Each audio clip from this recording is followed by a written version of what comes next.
Everybody hear me okay? Thumbs up? Okay, perfect. So welcome everybody, and thank you so much for joining us today. Today's presentation is regarding active supervision around building a culture of safety in your classrooms. There's a lot of information that will be specific to pre-K classrooms, but knowing that not everybody is in a pre-K classroom who's joined us today, there's a lot of information that you can take away that you can utilize in any sort of school setting. So that's a good thing. So let's get on with the show. So first we're going to talk about what active supervision is. Active supervision is a whole team approach that offers simple strategies for staff to be mindful of nurturing relationships with children while keeping them engaged and safe. And we do this by a number of different ways: by knowing each child's ability, establishing clear and simple rules and boundaries, being aware of potential safety issues and hazards, focusing on the positive always, and teaching children safe and appropriate use of equipment and materials. I'm just going to move my pictures here. These include effective strategies that foster positive communication and a culture of safety through focused attention and intentional observation.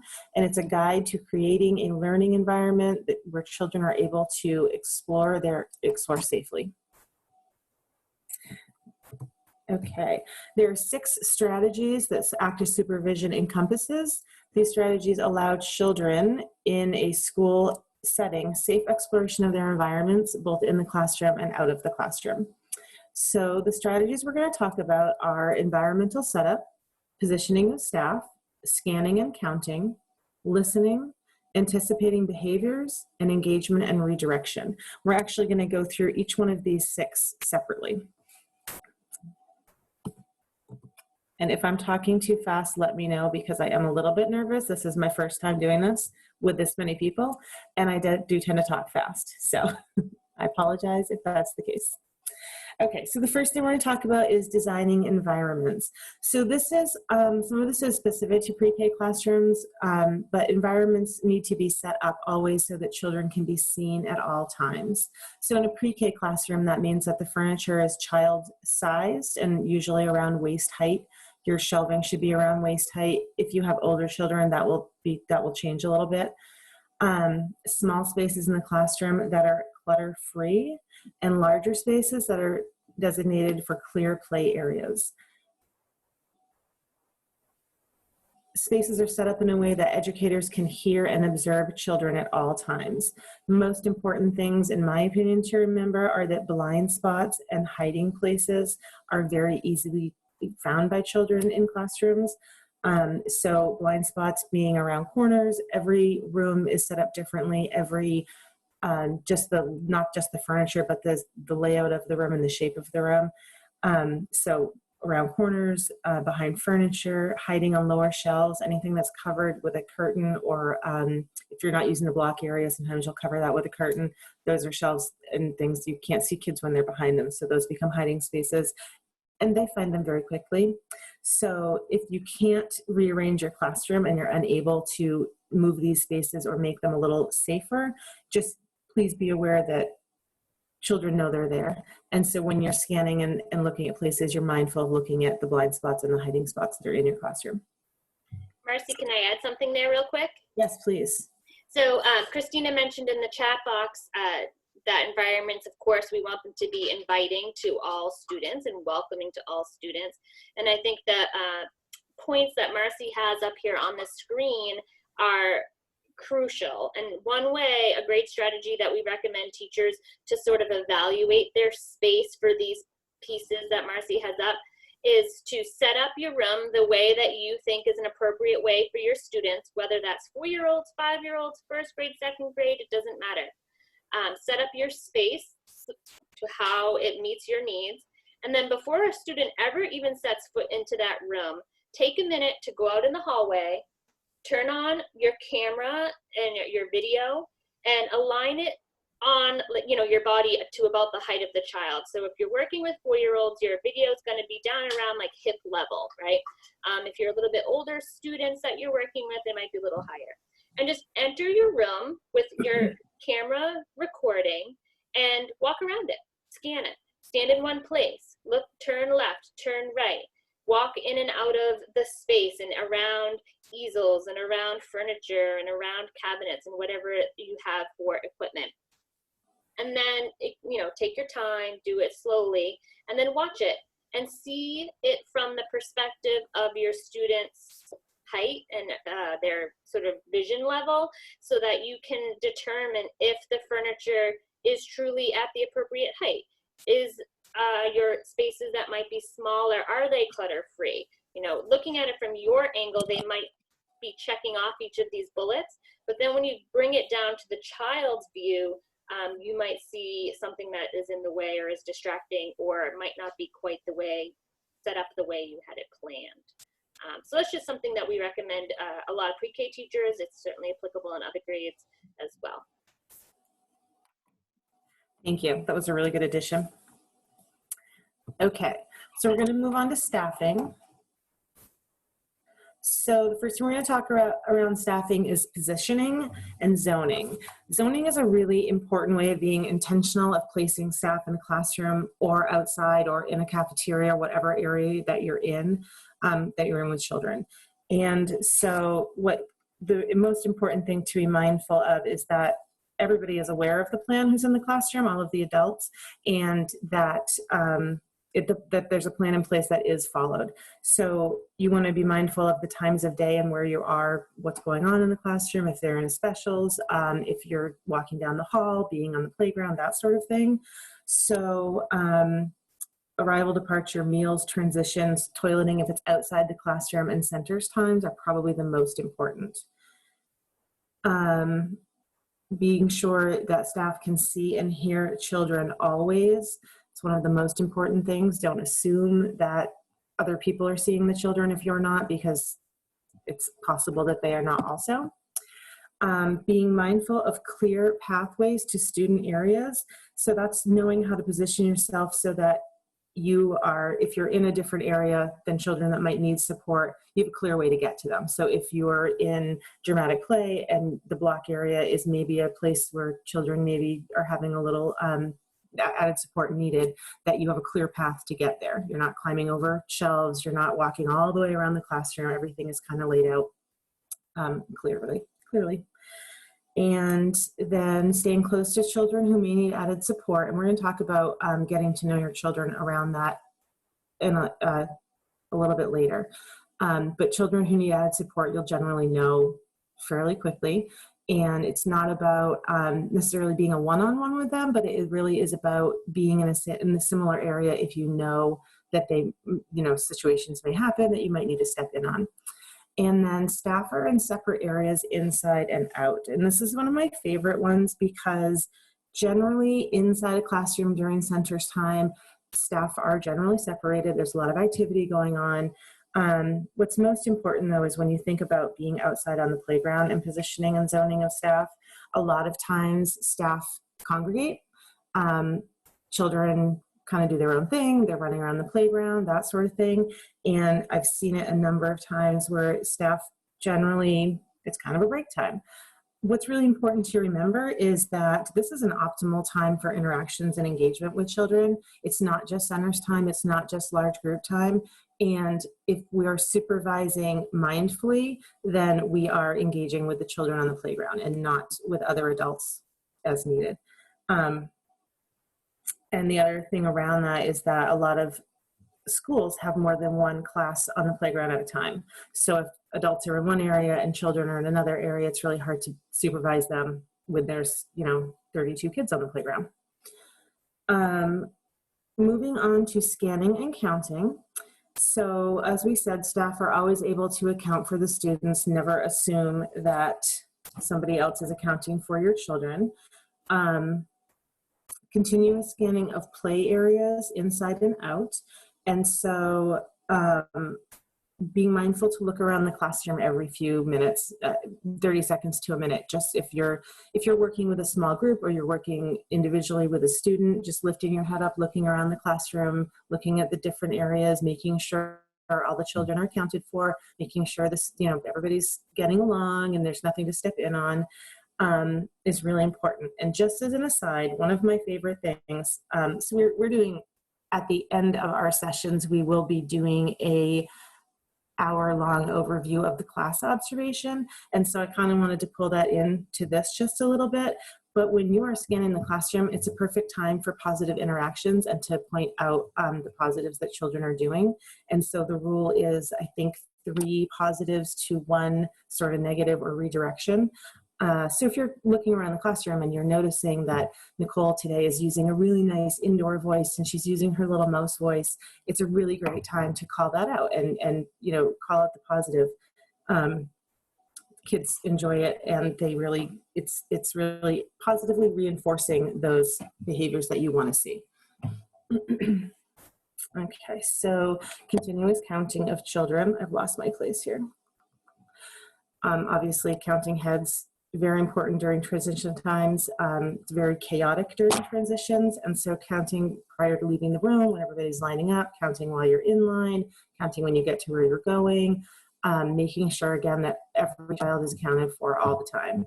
And then communicating with other adults when leaving the classroom and also in the classroom. But a lot of times we're asked to take a child to special services, or we're asked to go outside, maybe the bathroom's outside the room, or we need to get the lunch cart or whatever it may be. It's really, really important that every other adult in that classroom knows that that child is leaving. So if a therapist comes to get a child, everybody needs to communicate that we know where that child is going. And sometimes that does not happen. So it's Ma'am, I can see you. Remember when Di said, like, okay. Are there anything in the chat room around that? Nope, not so far. Although I do just so appreciate this reminder, because part of Marcy and I's roles at the department is not just always being at the department, right? So we spend a lot of time out in the field, in classrooms, in schools, with teachers, with students. It's truly the perk of our job. Not all content specialists or all DOE employees have that advantage.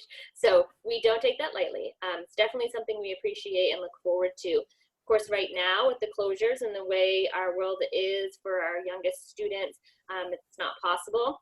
So definitely missing out on that. But when we are able to go back to our brick and mortar schools and visit with teachers and meet all of you, this whole idea around being mindful of your staff and your students and communicating is really, really crucial. I know I'm speaking to the choir. That's not news to anybody. However, I know how much teachers love interacting, not just with their students, but with each other as well. And often outdoor time, transitions, lunch, meals is a time when teachers try and utilize that. And I think this slide here that Marcy's showing us is a good reminder that we need that adult interaction, but we really need to be mindful about when we're having that interaction. There is a time and a place for that. And unfortunately, outdoors, lunchroom, transitions, things like that, if students are involved and we're in charge of overseeing their safety and their education, then that's a time to be focused on that. And it's not a time to be focused on on new recipes that we're trying, or new activities or new places we're looking to go visit, or things, or any type of small conversation with each other. And I say that honestly and admittedly that I am one of those people, right? Like, I get so much from other adults. The extrovert in me right now is dying a slow death, being stuck at home and not being able to interact in the same way. So I just think that when we do return back to having our students in our presence and interacting with them, keeping this on the back of your mind around when is the time to be overlooking and interacting with children, and when is the time to be interacting with our colleagues, and just being really mindful of that. 100%. There's also, I wanted to point out on the registration page where everybody registered for our sessions, at the bottom of that, there are resources for kind of, there's other professional development opportunities that are on your own time, that sort of thing. And there's one there, it's actually a Head Start one, but it's on teacher to teacher talk. It's a really great training because it not only talks about how teachers should be communicating with each other in the classroom, but it's also talking a lot about the modeling that teachers are doing. So it's about talking positively to each other and how do we get through situations when the children are around that might be a little tense, when we don't agree, that sort of thing. So if anybody has time to check that one out, I would highly recommend it. Okay, so we're going to move on. So the next one we're going to talk about is, I got to move my pictures again. Okay, we're going into understanding children's behavior, and there's a couple of different pages on this one. So the first thing we're going to talk about is anticipate. So basically that's being proactive, and it's knowing your children. We talked about this at the very beginning of one of the 6 strategies. So it's knowing your children, the best way to be proactive around supporting and anticipating and knowing when to step in. So getting to know your individual children to predict what they may do in certain situations. And I think everybody who works with children probably knows already that this does not take very long to do. Every child is different. Every child reacts differently to different situations. And I think it doesn't take us very long to kind of understand and know which children need a little more support and know when we need to step in. It's not always that simple, but it's usually pretty quick to figure that out. Also being proactive around gathering information from daily visual health checks and family conversations.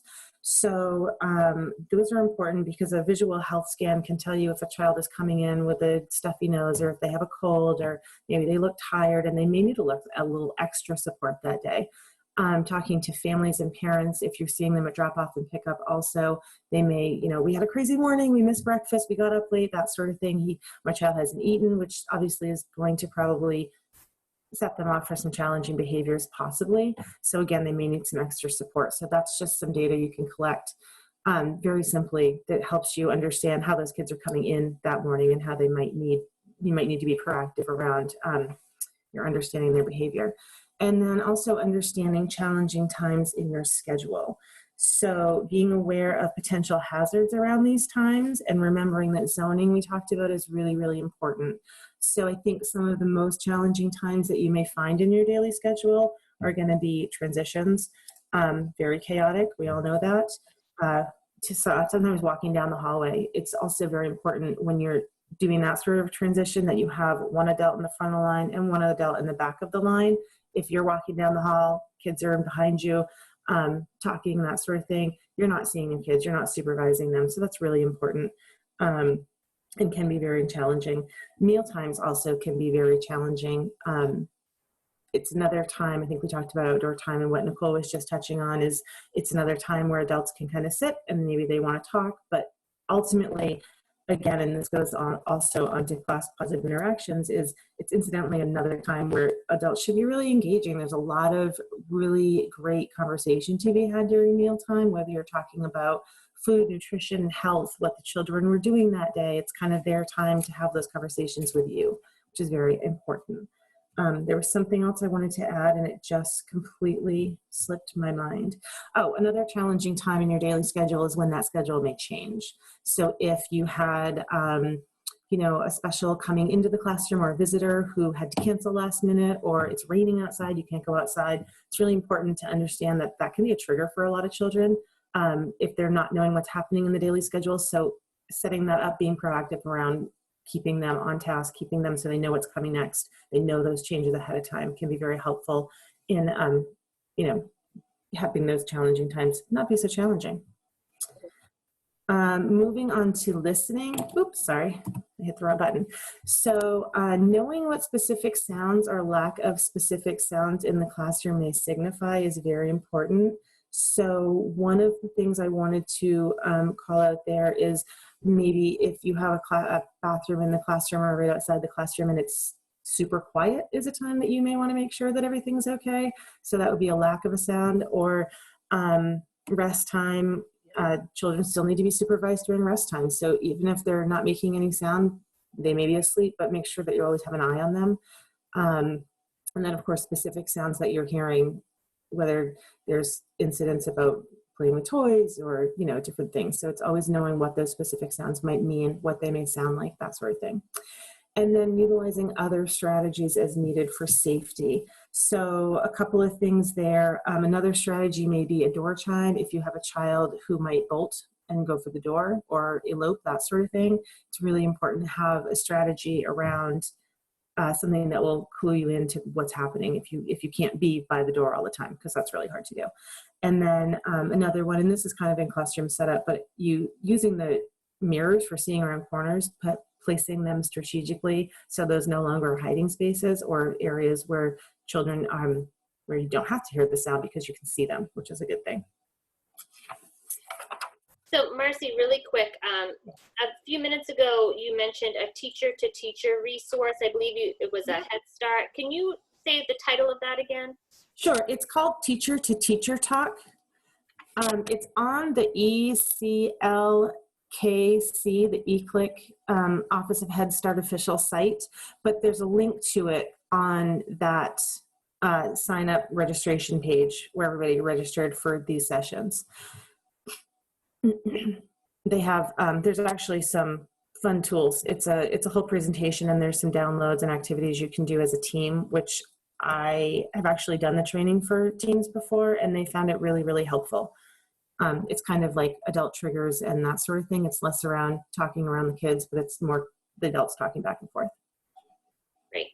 And there was another comment too around sort of shifting back and forth, my apologies, but what we were just talking about, anticipating and understanding children's behavior, and how much it depends on the plan in place for the student, right? So sometimes there are times when staff is present, but stepping back to allow more peer engagement and or independence for that student.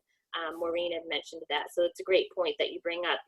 Many students that we work with on a day-to-day basis do have very specific goals that they're working towards, be it a 504 plan, be it an RTI goal, an MTSS goal, an IEP goal, and being mindful of that and knowing when to step in and when to step back is going to be really important. And that is not an easy task that's learned. That's something that comes with time, and it comes with guidance and coaching, and it comes with just building that relationship with your student and that trust with your student to know when you need to be sort of on top of their behavior or to avoid triggers for their behavior perhaps, and when it's safe to sort of back off and let them independently navigate what's happening. So great point, Maureen. Thank you. Yeah, I like that. We're actually going to touch on that on the next slide, but yeah, that's a huge, very important point. Okay, so engagement and redirection and understanding behaviors, which is a lot of what Nicole and I think Maureen were just talking about. So engaging obviously is positive interactions and conversations that help keep children's interest to the task at hand, or keep them interested in the task at hand. And then redirection would obviously be directing children to a new or different place or position within the classroom, outside the classroom, that sort of thing. So we're talking about knowing when to offer support. This is giving opportunities for children's independence, and what Nicole was just talking about, knowing when to step in and to offer help. And we'll get to that a little bit on different levels of assistance, but it can be very difficult to know when to step in and when not to step in. But remember always that the goal, even with children with specific plans or specific goals, the goal in the pre-K classroom is really to nurture that regulation, autonomy, and independence. So we can actually, we'll go down to offering different levels of assistance. It all kind of goes together. A lot of children, 4 and 5-year-olds, have words to say. If a toy was taken from them, they do have the words to say, I was playing with that, and some of them do have that regulation and they can do that, others cannot. So it's really okay, once you get to know your children, you'll know who can do that and who can't. It's 100% great to say, use your words. You could tell your friend that, and then give them the actual language to say, because they may not have the language. They may not have been in that situation or anywhere that they've heard that before. So you can give them the language to use with different levels of support, visuals, brief solution ideas. And a lot of times if you're bringing up ideas or solutions to social problems, you can then ask them if they can help you. I think maybe you could wait and take your turn. What do you think? What's an idea that you have? That sort of thing. And then also remember, it's incredibly important when you are stepping in to give different levels of support and offer assistance in social situations, not only waiting to get involved, which is the second bullet there, letting them attempt to solve problems on their own before stepping in, and being sure to position yourself to be ready to step in to offer support in case things escalate. But when you are offering support, allowing the children and giving them 10 to 20 seconds to, or maybe even longer if they need it, to think through your suggestions, to think about their own suggestions, and then instead of just quickly answering for them or questioning them, that sort of thing, they do need time to kind of process what the information that you're giving them, because again, a lot of times it's 100% brand new to them. And then just to remember that it's the independence and autonomy that we're really working on teaching these children. And then redirection with activities of interest. So again, knowing the child's interest in what's going to capture them is really important. If you have a situation where you need to have a child go to a different area, they're having a hard time in one area, or they're having a hard time lining up or in transitions, having a specific job or activity, a positive reinforcement, and that you can offer these children, so that may redirect them, get their mind on something else, and then they can follow through. It's also really important that there are plans in place around those, because if the adults in the classroom are not consistent, then there's a lot of confusion to the children or the classroom. So again, if you're doing something or saying, you know, you have a hard time walking down the hall, Marcy, maybe you want to take this car and you can keep your hands with the car so you're not touching people, that sort of thing. And then let everybody else in the classroom or the other adults know what the plan is. And so somebody else isn't saying, we don't take cards out of the classroom, we need to put that away, and then the child's confused, and just making sure everybody's on the same page. These are plans that you can talk about before the situation, but if it's a situation that happens quickly, just let the other adults in the classroom know, this is the plan, this is what Marcy and I have decided on. She's going to take the car, we're going to walk down to the cafeteria. As soon as we get there, I'm going to put it in my pocket, this is what we're doing. And sometimes that little 5-second conversation, that little one thing they can hold, is all they need to kind of redirect them and get their attention and follow through with the task at hand.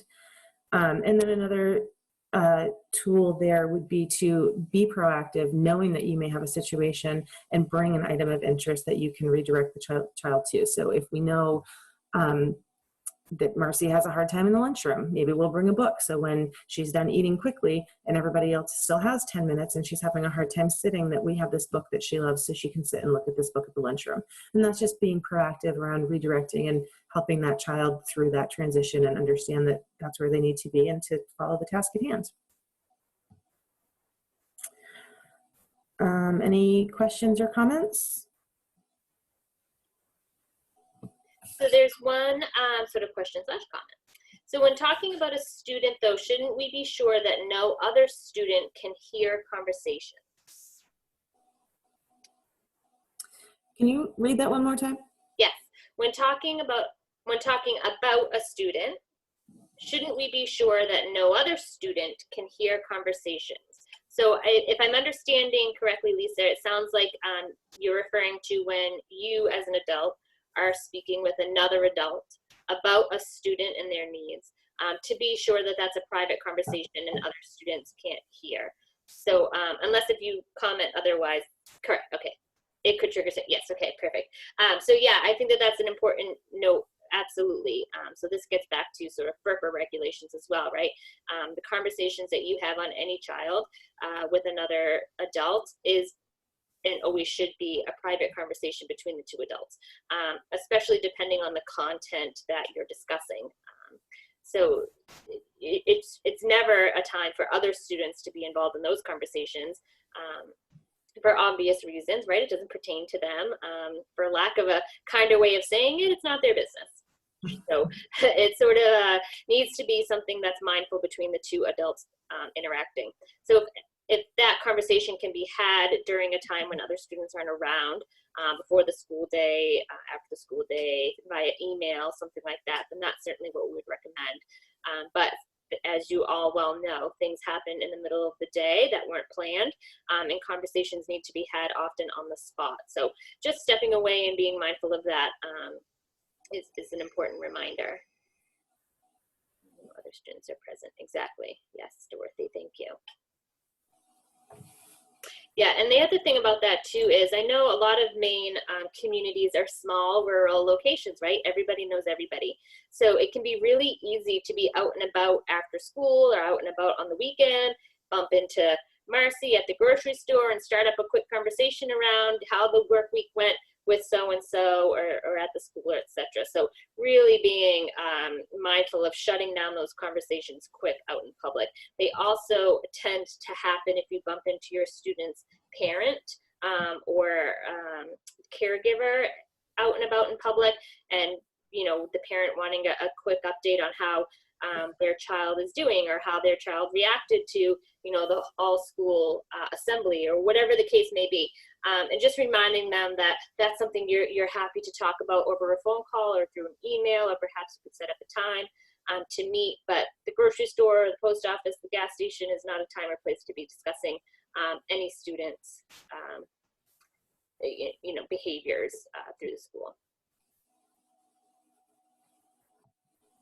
Okay, we are going to move on to the 10 actions to engage in a culture of safety.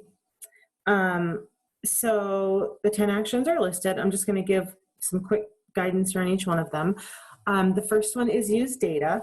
So schools have school program and incident data serves as an important resource to help school staff ensure children's safety.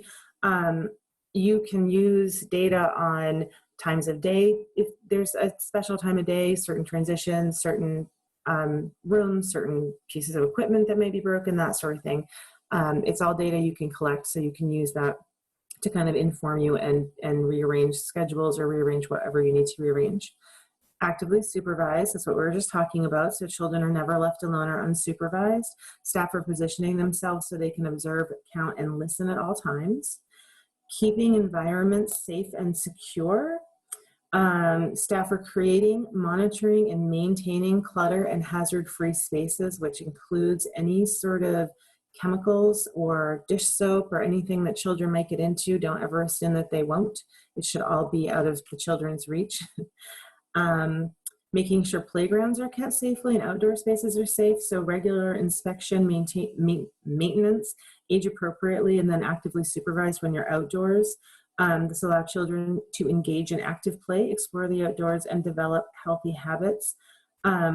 Really good rule of thumb is if you, depending on where your playground is, if you can do it on your way in the morning, a quick visual check. A lot of playgrounds are utilized after school by, I mean, not at the moment they're not, but in general, after school and by families, they're kind of public spaces. Things can be left behind, things that we don't want to think about, and then other things such as water bottles or, you know, maybe somebody dropped a piece of gum, and those are things that visually you can see, take care of really quickly, and then there's no hazards for the children when they do go outside. Transportation of children safely. We didn't really touch on this, but obviously there's a lot of programs in schools that do bus their pre-K students and older students. So most schools are, I think they're required to implement and enforce policies and procedures for bus monitors, bus drivers, and then for families at drop off and pickup times, which I believe families are notified of and discussed with them. Everybody is, number 6, report abuse and neglect. So everybody's a mandated reporter. It's just really important to follow the specific policy that your school has in place, remembering that all staff and family members are guardians of children's safety, and that's something that we take very seriously. Number 7, being aware of changes that impact safety. So being aware, anticipating, preparing for children's reactions to transitions in school, transitions and changes in daily routine, both at school and at home. So we talked about how changes in the daily schedule can be triggers for some children. They can make unsafe situations. Also keep in mind that if there are things going on at home that we may not know about, so good family engagement and talking to families. Hopefully they're keeping you updated if anything big is happening, but those can be things that you can anticipate and prepare for, which is great. Modeling of safe behaviors. So staff are establishing nurturing positive relationships by demonstrating these safe behaviors and encouraging other adults and children to try them. So remember always that everything you do during the day, children are watching you, and they are sponges. And so they hopefully are taking, well, most of the time they are taking that information, even if you think they're not paying attention. And if we're modeling positively and showing them how we can be safe and how we should talk to people and how we're being positive, they're gonna learn those things through the modeling. Educating and teaching families. Educating families about safety issues and partnering with them on how to reduce risks and what we're doing at schools, outside, inside, on buses, so they know the procedures, drop-off, pickup times, that sort of thing. And also a really good rule of thumb is to talk to families about what they're doing at home for safety purposes. So we talked about, you know, having safe, secure environments. It's also important for families at home to have safe, secure environments. So their dish soap and their bleach is kept out of reach, and, you know, different things that we may not deal with at school, or we may just assume that people know. Don't ever assume that everybody knows everything, because 9 out of 10 times they just don't. And so that's when things happen on a safety level. And then we've talked a lot about knowing your children. So planning activities, which is what we do, with an understanding of each child's development levels and abilities, preferences, culture, and traditions of their families. We are 100% moving children up in their goals, but also knowing kind of the levels where they're at, meeting them where they're at, so we're not starting them off in a negative space. If that makes sense. Okay. And so the final slide, we're going to do a quick little on our own activity. So I'm going to have 3 scenarios here. I'm going to read the following scenarios one at a time, and then I'm going to give you guys a minute or so to kind of reflect individually on what these things currently look like in your practice, in your classroom, and consider what you could do to change or to help create a culture of safety around these things. Because we have, I think, 146 people on, we're not going to take time to share individual thoughts. If you want to, I would write things down, take it with you. I know we're not in buildings right now, so it's good things to have for next year. Okay, so number 1, thinking about your classroom. Are there blind spots or hiding places that we spoke about? And if these can't be rearranged, how can you supervise children around these areas in your classroom if you have them? So take about a minute and a half, and take some notes, think about this, and then I'll pull you back together for number 2.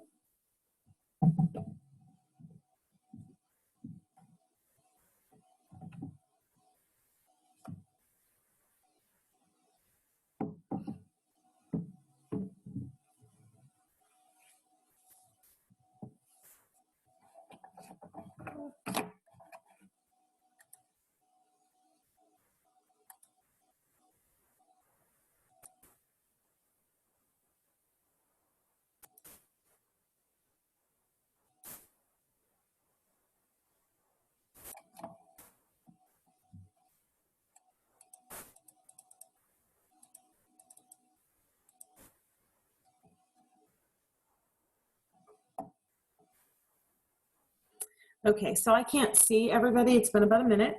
I can see 3 people, so I'm going to assume everybody is done. So if you're not, again, these will be recorded. You can come back to it. Number 2, while you're sitting with a student at the writing table, arguing suddenly begins in the dramatic play area.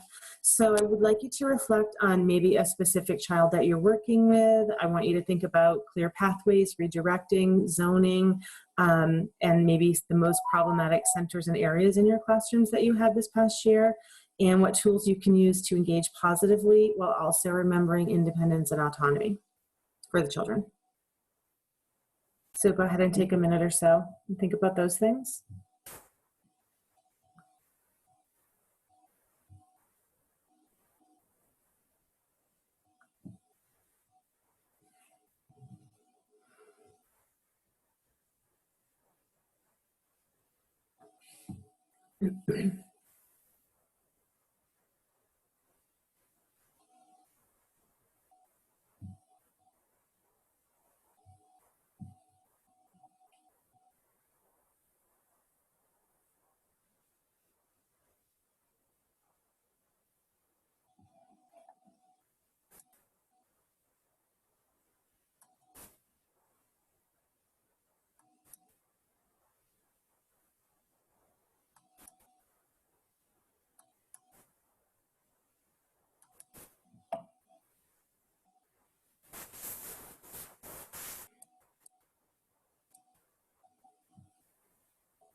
Okay, and moving on to number 3.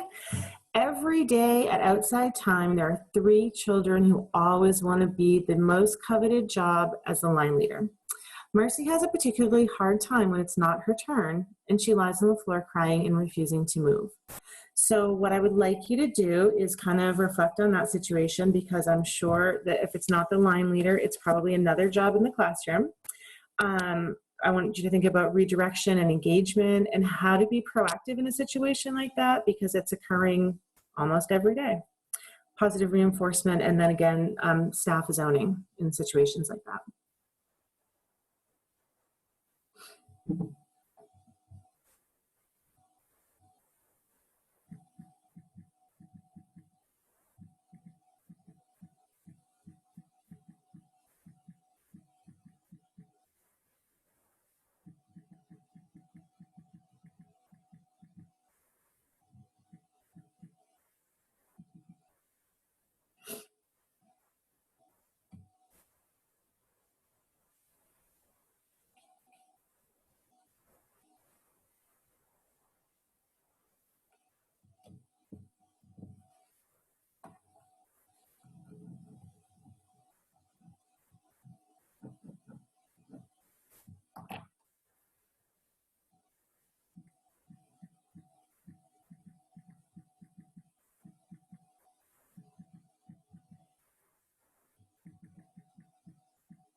Okay.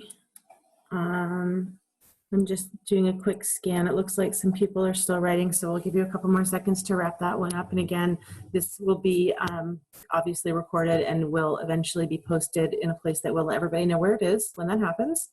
And you can revisit this, you can look through the information, that sort of thing. So the next one is just questions. If you have any questions that you would like us to answer, you can put those in the chat room now, and we'll address as many as we can. We have about, it looks like 10 minutes or so left in this session. And so if we need to stay a few minutes, we can do that. If not, you can put everything in the chat room. We'll be able to look at that later and address questions through email. So the next slide I'm going to show you, if anybody has questions, feel free to do that. We'll talk about those, but I'm going to go ahead and put the next slide up, which is the slide for to receive your certificate. So the directions are on the screen, and I actually did this right before we started, and it worked for me, so that was good. I've never done the QR code before, so honestly, open your camera on your phone or your iPad, point it, your camera will pick it up, and a little thing will come up and a little notification. Click on that and it will take you right to the survey. You have to complete pretty much all of the survey and make sure that you click off all the boxes and fill everything in so that you can get the survey. If you don't have your phone or iPad on you, you can cut and paste, copy and paste that URL into your web browser, and that should bring you to the same survey also. And if you are sharing this with colleagues who are unable to be here today, there's a note at the bottom, and so this will be on here when they watch the recording. But if you're watching the recording of the session, the chat capabilities they don't work during the recording. Obviously, there's nobody there to look at them. And so if you have questions about any of the information or anybody has questions, they can go ahead and give us an email and we'll address those that way. So I'm going to leave this screen up for a while and then we can address any questions. So thank you, Marcy. Yeah, that survey is just a brief, I think it's 4 or 5 questions. The key being to enter your email and your name correctly, which seems obvious, and then to select the title of today's session, which was active supervision. I believe there's a date there as well. And then to select that it was 1 hour long, and that's the one question that you have to check off in order to get the certificate, the way that it's facilitated through that system. And then, like I say, it should be fairly instantaneous, a minute or 2 or 5. Anything longer than a half hour, an hour, shoot us an So looking at the chat box, there wasn't any questions coming up. Some comments around, just a minute. Talking to the student during those times to go for a walk so that you can discuss a plan for lining up. So I think that was back on your questions that you posed, Marcy. Yep. Yeah, pre-teaching around situations like that always, well, doesn't always, but usually goes a long way. So if you're working with Marcy and you know she's going to have a problem lining up, it's 100% effective sometimes to say, you know, we're going to be getting ready to go outside. We're going to be lining up in 5 minutes. Remember, today is Nicole's day to be the line leader. And so we're going to get in the back of the line and maybe tomorrow it'll be your turn, that sort of thing. A little pre-teaching, setting that child up for success. And then reminders throughout the actual, you know, transition time, getting your coat on, all that time, giving the reminders. Yes. Yeah, and our next sessions following up the weeks after today, we'll continue to look at challenging behaviors in the classroom. Specifically, the next 3 sessions are going to be around, I actually use this text.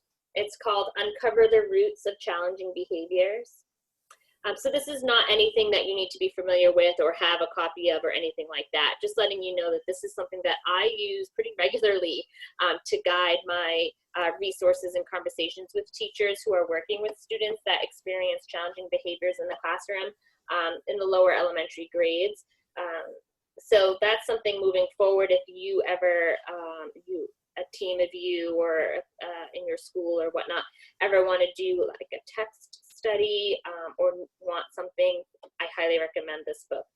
The author's name is Michelle Salcido. It's a really easy read, has some really great resources and ideas. So that's where I'll be pulling some of my information for the next 3 sessions on. So some trouble, yes, I can put the code in the chat box, I think, perhaps. Actually, I don't know if I can because it's not my screen. I don't know, Marcy, if you can copy and paste that from your slide into the chat box, the link. The link or the, oh, what just happened? Oh, I went to the end. The link or the scan thing, the code. The link. I can't.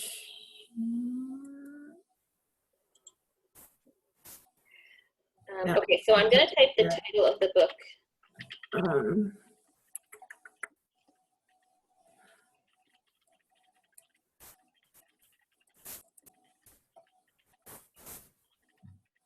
There you go.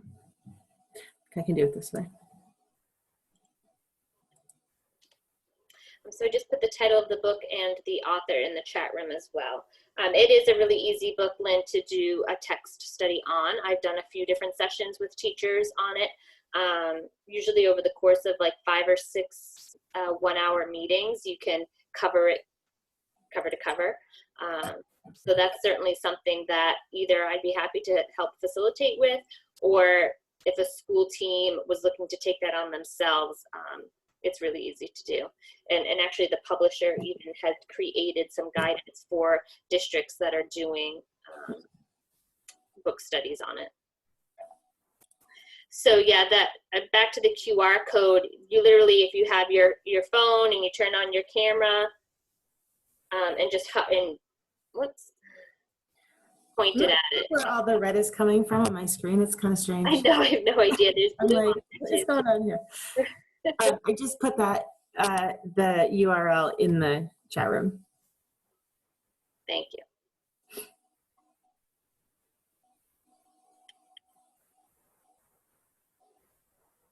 Oh, thank you, Christine. She was saying that for the QR code, she used her phone and you also did a screenshot on her computer to save it. That could help as well. So what is your suggestion of how to handle the second question? Oh, so Marcy, back to your questions that you had posed. The second one, I believe, was that one around?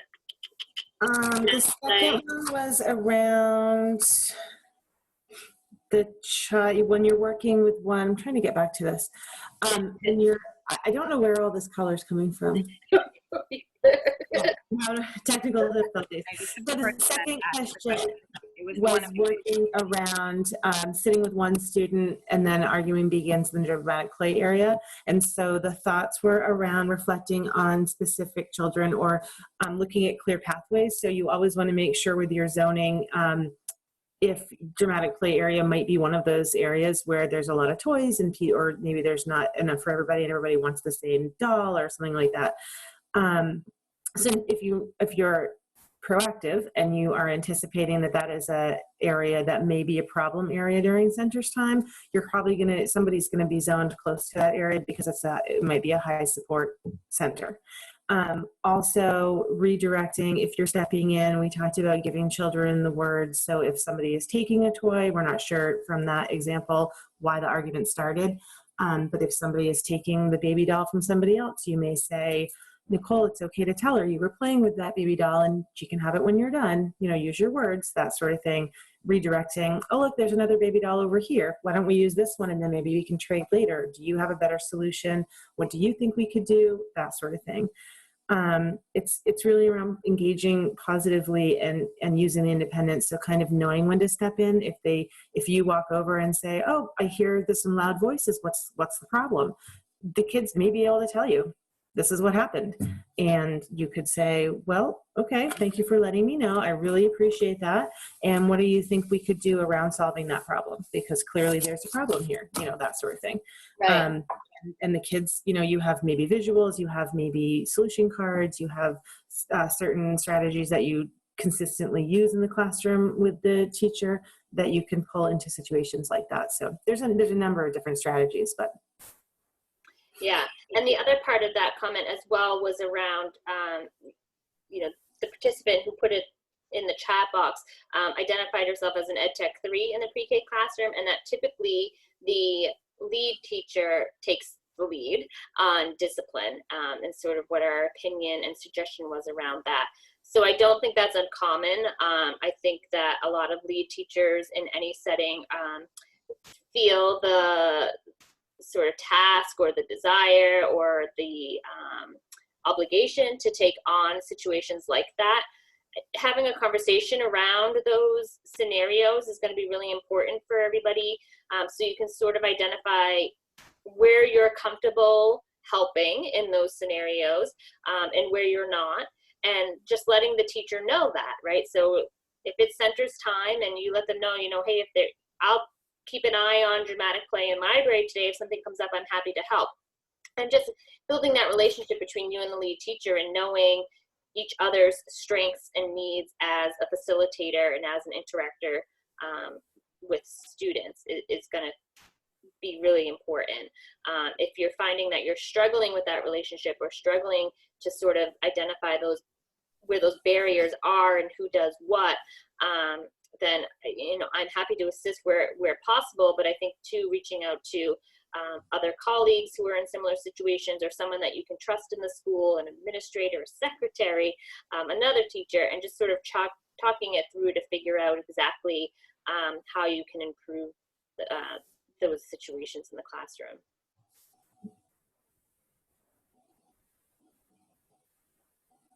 Okay, so looks like some folks have had success with the survey and others are experiencing some glitches, which doesn't totally surprise me because I think that survey just was inundated with people's Right. to access it. So yeah, it says it's not currently accepting submissions. Yeah, so let's just give it a little bit of time. I have everybody's contact information that was present here today from the pre-registration. So let's just give it a little bit of time, see if it can sort of filter itself out once folks have stopped trying to access it all at once. And if that's not the case, if for some reason it was limited to a certain number, which it shouldn't have been, but crazier things have happened. Point of my saying, I'll be sure to get your certificate if you don't receive one. We will be in touch to make sure that anybody that was present today receives that. I don't want anybody to think that that's not important to me. Yeah. Okay, so I don't have anything else to add necessarily. I'm not sure that Marcy does. Do you, Marcy? I just have a quick share. I haven't looked through the participants because I can't see everybody with my screen, but I just saw a message from Rebecca Grover, and I wanted to say thank you. And she was actually my son's preschool teacher. Oh, that's great. So about 12 years ago, she was my son's preschool teacher, and she's awesome. That's awesome. Yeah, so if you folks are all set, feel free to sign off. When you hover down to the bottom on the lower right-hand side, it'll say leave meeting. And that's how you can exit on your own. I'll hang on just another minute or two to help navigate or troubleshoot. Other than that, we'll see you all next week. Thank you. Thank you. Bye. Yeah, I'm not sure who just wrote that about the please check back again later, but I would just maybe even take a photo of the, or copy the link and do it that way. I'm sure it just needs some time. That's frustrating.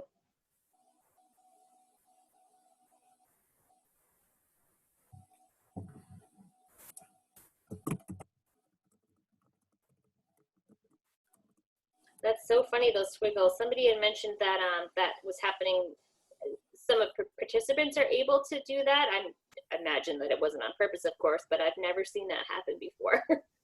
It looks like a pre-K sort of thing, right? Yeah, writing with your mouth. Watching the recording, you're gonna see that. Yeah, it's weird. Yeah, I don't know how that happened. I noticed it in the blue on the lower right-hand side. I saw that one too, and I was like, oh, that's weird. I have blue in mine. So, yeah, Christina. This is Maureen and Gotti. It's just not letting me. So do I just email you guys if it doesn't? Yeah, feel free to do that. I think I can access it on the back end too, and it'll show me who did the survey, or who attempted and was successful and who attempted and wasn't. Yeah, because I've copied and pasted a couple times. It's not letting me go in at all. Yeah, it probably is because 140 people just People are did doing it. all in the same. You know what would be easiest, Maureen? Do you have my email address? This is Nicole. Yeah, I do. Okay. I have the one you sent me. Yeah. Yes. Okay, so if you email me at that, nicole.mador@maine.gov, and just send me, obviously, your name and your email will come through on that. I can do it on the back end, so you'll likely still get it as an email, a PDF attached to an email. So what should I do again? I'm sorry, Nicole. No, that's fine. Just email me. Say, hey, Nicole, this is Maureen. Didn't get the certificate, and I'll work on it on the back end. Okay. So if I can't get through again, then I can't get to the survey. I just email you. Okay. I can do that. That All would right. be Thank great. you. Thank you. Thank you very much. Appreciate it. Welcome. It looks